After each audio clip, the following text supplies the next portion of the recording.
Hii si tabia ya Watanzania.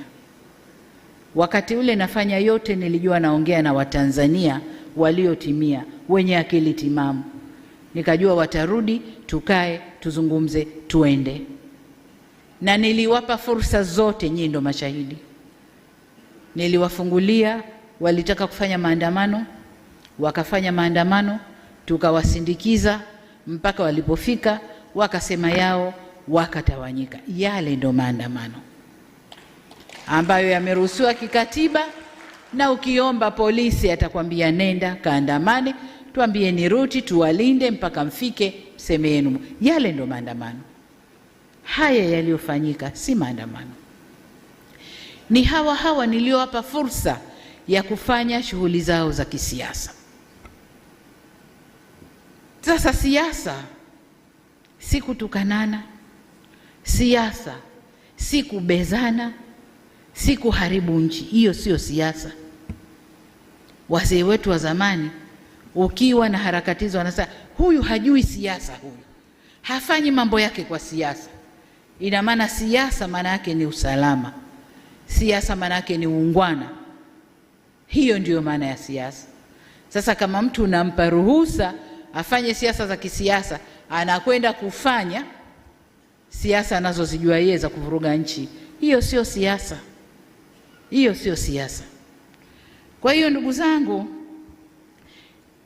niseme kwamba madai yoyote waliokuwa nayo chama hiki cha siasa au vyama hivi vya siasa, hawakupaswa kutumia njia ile kudai kwamba sasa tukae na kwa masharti tuzungumze ili na wenyewe warudi kwenye terms. Hapana, haikuwa hivyo.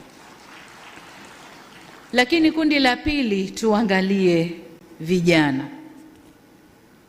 Vijana wetu hawa wameingizwa njiani, wakaimbishwa wimbo wasioujua. Wanadai haki. Haki gani? Hebu avutwe tu kijana pembeni, wewe uliingia unadai haki. Hivi ni haki gani? Na hiyo haki hawakuweza kuidai kwa njia nyingine mpaka waingie njiani, wakafanye vurugu, walipwe, wakachome vituo, walipwe, wakafanye vurugu walizozifanya. Hiyo ni haki gani? Lakini jengine wanalobebeshwa, wameingia njiani eti kwa ugumu wa maisha. Astaghfirullah. Turudi kwa Mungu tustaghfiru. Ningekuwa na uwezo, ningebeba vijana wa Tanzania nikawatupa kwenye nchi tofauti tu hapa Afrika pamoja na majirani zetu, wakaone ugumu wa maisha uliokuwepo, alafu waseme kwamba kwao Tanzania ni pahala pema. Hawana sababu, hawana. Ugumu wa maisha kwa raha zako kabisa. Mwenye ugumu wa maisha kweli kwa raha zake kabisa ataingia njiani akaimbe oyoyoyo, huo ugumu wa maisha. Mwenye ugumu wa maisha ana struggle, anahangaika kutafuta chakula chake cha leo. Na wengi walikuwa kwenye kazi zao, wale wana ugumu wa maisha. Wengine hawakuwa na ugumu wa maisha, walikuwa wana sababu zao wenyewe. Kwa wale watafiti wafanye utafiti ndani ya Afrika Mashariki na nje, labda kusini mwa Afrika, waangalie nafasi ya Tanzania kwenye ugumu wa maisha, wende wakaangalie. Kwa vijana wetu wasimezeshwe tu na wenyewe wakameza, hapana. Lakini kwa nini yote yanatokea haya? Tumejifunza kwamba vijana wetu tumewaacha wanakuwa wenyewe, wanakuwa hawana mwelekeo, wanakuwa hawana watu wa kuwaongoza vizuri, na kwa maana hiyo hawana elimu ya uzalendo. Hayo ndio tuliojifunza. Vijana wazalendo hata kutoka vyama vya upinzani hawakukubaliana na hali ile. Walikuja kutuambia, jamani, kaeni vizuri, kuna hili linapangwa huku. Wale ni vijana wazalendo kutoka vyama vya upinzani. Lakini vijana wetu wengi wa Tanzania hawana uzalendo, na hilo serikali tumejifunza na tutakwenda kulifanyia kazi. Na ndio maana nikasema niunde wizara nzima ya vijana ili kushughulikia vijana kwa upeo mpana badala ya kuwa na kitengo ndani ya wizara kubwa. Kwa hiyo kwa upande wa vijana wetu hawakuwa na sababu yoyote ya kuingia njiani ila kutumwa na kuimbishwa mambo yasiyowahusu.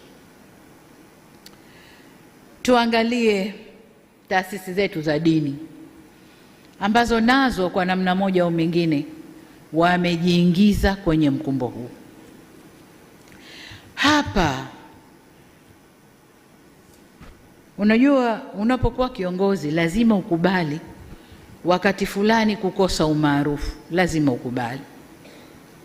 Na kama kukosa umaarufu kipindi hiki kuelekea kampeni, kuelekea uchaguzi na baada ya uchaguzi, utaondoka tu, lakini uondoke, turekebishe, tuseme kweli. Taasisi zetu za dini, tunasema Tanzania haina dini, si ndio?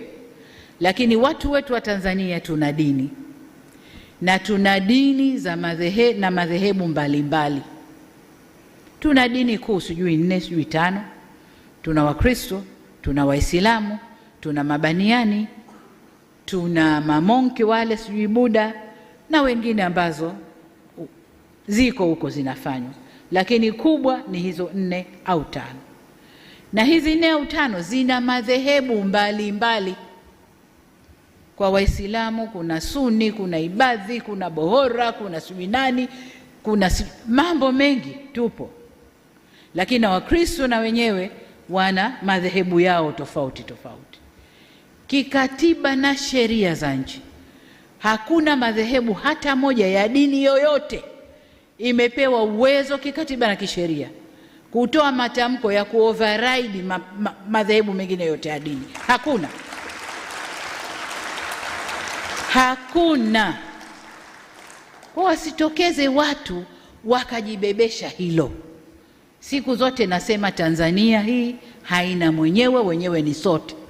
Hakuna mwenye certificate anaweza kusema Tanzania ni yangu na itaongozwa ninavyotaka mimi. Hakuna.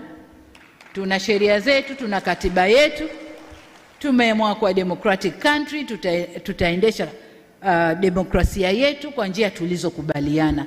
Lakini viongozi wa dini, msijifishe majoho ya kwamba nyinyi ndio mnaweza kuoverrun nchi hii. Hakuna. Hakuna. Tutakwenda kwa katiba na sheria ya nchi hii. Hatutaendeshwa na madhehebu yoyote ya dini. Madhehebu ya dini na wafuasi wao. Ubora wa dini uko mioyoni kwetu. Wale wanaoamini ndio wanajua ubora wa dini yao. Hakuna overriding hapa, kwamba mimi dini yangu ndio ita override Tanzania na tamko nikilitoa ndio hilo hilo, na hata wenyewe wanatofautiana. Mimi toka nimekaa matamko 8 yametolewa na teki 8, lakini ukenda chini chini wenyewe wanapingana, matamko yale hayafanyi kazi vizuri, wenyewe wanapingana, kwa sababu waliosimama kwenye mstari wa haki wanaona ile ni batili inayofanyika. Kwa hiyo waliosimama kwenye mstari wa haki hawaungani nao, wanaona ni batili iliyofanyika. Kwa niseme kwamba Tanzania yetu ni nchi ya umoja, nchi ya ushikamano, amani na utulivu ndiyo ngao zetu. Tusivurugwe ndugu zangu kupitia milengo yetu ya dini, milengo yetu ya siasa, milengo yoyote ile. Hatupasi kuivuruga nchi hii, hatupaswi. Hata kama aliyepo juu ya serikali humtaki. Kuna muda, this is a democratic country. Huyu mtu ataendesha mpaka wakati huu, kafanya makosa, semeni makosa yake. Kosa la serikali ya awamu ya 6 kueneza huduma bora za afya Tanzania, hilo kosa letu. Kosa letu kueneza huduma bora, mashule mazuri mpaka kule vijiji, hilo kosa letu. Kosa letu kukuza uchumi wa Tanzania ukakuwa mpaka tukasifiwa duniani, hilo kosa letu. Kosa letu ni kufanya Tanzania iwe nchi ya salama, ikalike na watu wafurahi, hilo ndo kosa letu. Kosa letu ni nini? Kama mtu hampendi anayeongoza, tustahamili tu. Mioyo yote imeumbwa na stahamili. Demokrasia ipo, ataongoza, ataondoka. Kwani wote walioongoza kutoka mwanzo mpaka leo awamu ya 6 wote walipendwa na kila mtu? Nchi ilivurugwa. Sasa kama humpendi Samia, hakuna sababu ya kuvuruga nchi. Kama humpendi kwa alivyo, humpendi kwa dini yake, humpendi kwa alikotoka, hakuna sababu ya kuvuruga nchi. Katiba yetu, sheria zetu zipo. Nchi hii inaongozwa kwa katiba na sheria zetu. Hakuna sababu ya kuvuruga nchi, ndugu zangu. Kwa hiyo niwaombe sana, zile sumu zinazotiwa huko, mnapotiwa sumu tumieni akili zenu. Najua hakuna eneo baya la kumpata mtu kama dini. Unapomkamata mtu kwenye dini na ukamlisha ubaya wa mtu kwenye dini, unajenga chuki ya ndani ya moyo kuliko wanasiasa. Wanasiasa wakimharibu mtu, wanamharibu mtu kichwani. Kichwa hakiweki. Akija mwingine na zuri, ile baya litaondoka, zuri litaingia. Lakini ndani ya moyo likiingia, limeingia. Kwa viongozi wetu wa dini, kaeni kwenye mstari wenu. Dini zetu zote zinasema kila mamlaka imeletwa na Mungu. Kila mamlaka imeletwa na Mungu. Iwe kwenye mamlaka kuna mwanamke, iwe kwenye mamlaka kuna mwanamume, kila mamlaka imeletwa na Mungu. Na sababu ya Mungu kuleta mamlaka hayo hakuna anojua duniani. Hakuna.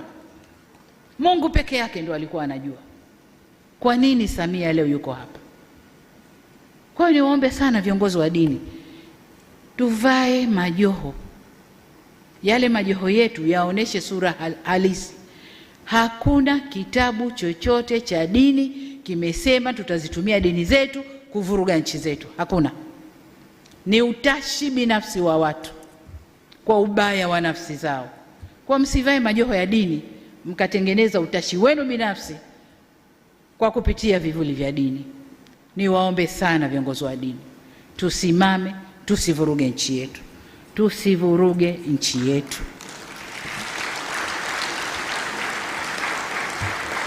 Kama kuna lolote, njia sahihi za mazungumzo zipo. Njia sahihi za kukaa na kujadiliana zipo. Hakuna sababu yoyote kufika tulikofika, ndugu zangu, hakuna. Nilikuja na falsafa ya R4, nikaifanyia kazi vizuri sana, ikaleta mwanga mzuri sana, mpaka wale nisowajua jina lao wakenda wakabadilisha, nchi ikachukua mwelekeo mwingine. Lakini nataka niwaambie, tutasimama na kuilinda nchi hii kwa nguvu zote.